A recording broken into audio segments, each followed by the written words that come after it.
жасанды интеллектпен тест жасап көрдім. Осы соңғы уақыттарда жасанды интеллект бәрі конкуренция болып бішіт болып отыр енді. Мен әрине өзімнің промпттарым қызықты нәрселер жазып бақшы болдым. Енді мен Cloud, Gemini, ChatGPT үшеуін алып, осы тест жасап көрейін деп едім. Cloud деген ең мықты текстовый модель деп мақтайды бәрі, бірақ бұл жолы көрейік давай. Қайсы ең жақсы результат көрсететінін. Ең бірінші мен оларға промпты бердім. Бір данныйларды бердім определенный. Енді осы таңғалған специалист, осы жаңалыққа таңғалып отқан специалист жазып отқан сияқты бір промпт жазып берді. Жарайды деп жазып берді, оны әрқайсында қысқарттым, әрине ұзын болмасын деп, слишком ұзын қылып жазады бұлар. Видеомда қысқа болған дұрыс енді видео. Сосын қазақшаға аударттым. Міне Cloud-тан қандай результат алдым. Қазақстан екі тақтада ойнайды. АЭС-тің қос схемасы Қазақстан тәуекелге ілгермеу үшін және бірден екі АЭС жобасын дамытады. Бірі Росатом арқылы, екіншісі Қытай CNNS компанияларымен. Ресми түрде бәрсе әділ көрінеді, бірақ шын мәнінде мемлекет екі жақтың картасын ұстап, ешкімге толық тәуелді болмау ниетінде. Бұл қайда болады, әлі құпия. Жалпы орналасуы белгілі. Балқаш өзенінің жағасы, үлкен поселок аймағы. Бірақ дәл орны әлі белгісіз. Инженерлік іздестіру жұмыстары басталған, олар үш ықтимал аймақтандау керек. Мен бұл комментарий сразу айтып кетейін, сразу ұзын қылай бермей оны. Бұл жерде ол қазақшада кішкене ұтылып тұр, сосын көрініп тұр анау. Жасанды интеллект жазған көрініп тұр. Адам жазғанға ұқсамайды вообще. Енді ChatGPT мен дәл сол қадамдардың бәрін қайталап өттім. Қысқарту, аудару дегендей. Көреген не шыққан. Шыны керек, атом саласында мұндай тәсіл сирек кездеседі. Қазақстанда АЭС жобасында бірден қосарланған схема бойынша кірісіп отыр. Бірінші станция көшбасшысы Росатом болатын халықаралық консорциум. Сонымен қатар Қытаймен бөлек жоба дайындалып жатыр. CNNS екінші тіпті үшінші АЭС-тің жетекшісі болуы мүмкін екені ресімде түрде айтылады. Маңыздысы серіктестерді әртараптандыру. Алғашқы станция іске қосылмай тұрып ақ жоспарланған. Атом энергетикасында бұл жиі бола бермейді. Орналасу аймағы жалпы анықталған. Үлкен ауылы Балқаш көлі жағалауы, алайда нақты құрылыс алаңы әлі бекітілген жоқ. Қазір инженерлік іздестіру жұмыстары жүріп жатыр. Шамамен 18 ай. Үш ықтимал алаң таңдалды. Кеміне 50 ұңғырма, тереңдігі 30-20 метр.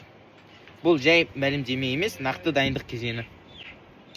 Бұнда бір комментарийлар өтейін. Қазақшасы дейтін енді 100% мықты әдемі салған. Өздеріңіз комментарийде жазыңыз енді. Мен қазақшада, конечно, ондай әдебиет оқыған адам емеспін. Бірақ мен ойымша мықты. Прям орысшаны араластырмадым, қатыстырып. Сол бір жағынан сол. Екінші жағынан бәрі по полкам әдемі ыңғайлы болып тұр. Мана алдындағы Cloud-та бәрі какой-то кашамалашы сияқты. Енді осы Gemini мен дәл осы тәсілді қайталап өтіп, аудару, қысқарту деген нәрселер. Қазір көреміз не дейтін. Бұл жерде сразу таңғалдым. Міне қараңыздар қалай бастап атқан. Бір специалист айтып отқан сияқты. Әріптестер, АЭС төңгеріндегі жаңалықтарды бақылап отырып, жұмыс ауқымы таңғалып отырмын. Бір жобамен шектелмей, бірден қос схема бойынша келе жатқан сияқтымыз. Негізі жағдай бірден екі алпауыт. Біріншісі станция бойынша консорциумды Росатом байланыс бастайтынына расталды. Бірақ сонымен қатар Қытайдың CNNS компаниясымен де жоба дайындалып жатыр. Тіпті жоспарда қытайлықтар салатын екінші тіпті үшінші кезектегі станциялар туралы ақпарат шығып үлгерді. Локация үлкен ауылы Балқаш маңы бекітілді, бірақ құрылыс нысаны дәл қай жерде түсетіні әлі нақтылап жатыр.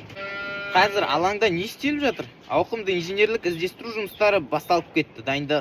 Дайындықтың қаншалықты маңызды екенін түсіну үшін алғашқы 18 ай ішінде мамандар мыналарды орындауы тиіс. Таңдалған аудан ішінен 3 әлеуетті алаңды анықтау, кемінде 50 ұңғыма, бұрғылау тереңдігі 30-дан 120 метрге дейін. Бұрғылау жұмыстарын бақылай береміз. Әрине, адам айтып отқан сияқты, бірақ бәрібір бір жағынан кішкене жасанды интеллект екені байқалып қалды маған сразу. Бірақ осы кейін көп бал беретінім, берсем, осы Gemini-ға берем ал.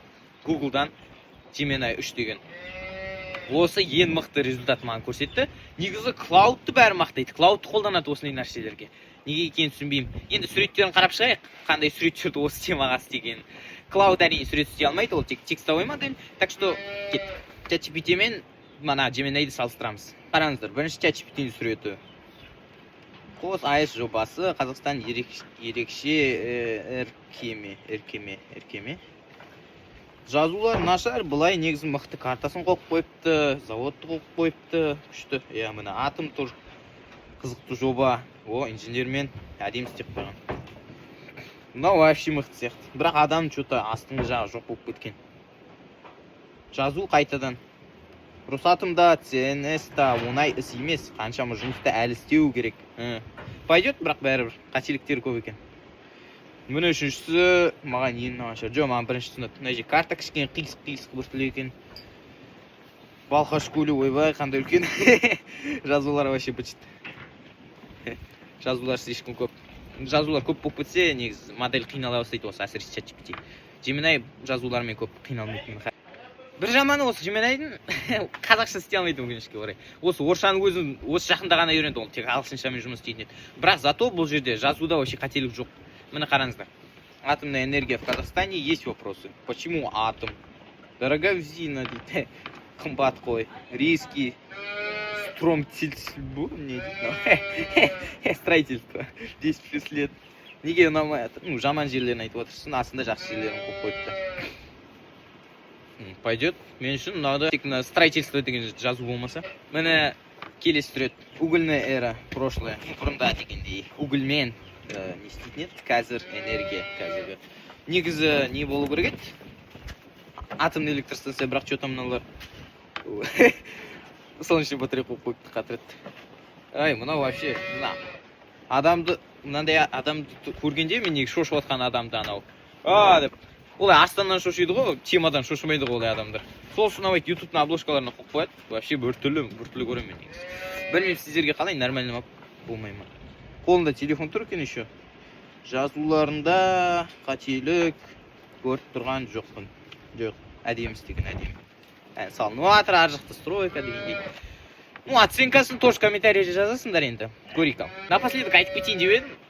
Келесі видеода мен кішкене под тему істейін деп едім. Міне мен ауылда тұрамын, міне артында шөп жатыр, а мен атомный электростанция туралы не айтып отырсың дегенде. Қазір мен информация зерттеп жатырмын ол туралы, бірақ енді осы ауыл туралы жасанды интеллектпен ауыл туралы промпттарды жазып көрейік. Әдемі болатын шығар. Көреміз ал. Рахмет көргендеріңіз үшін.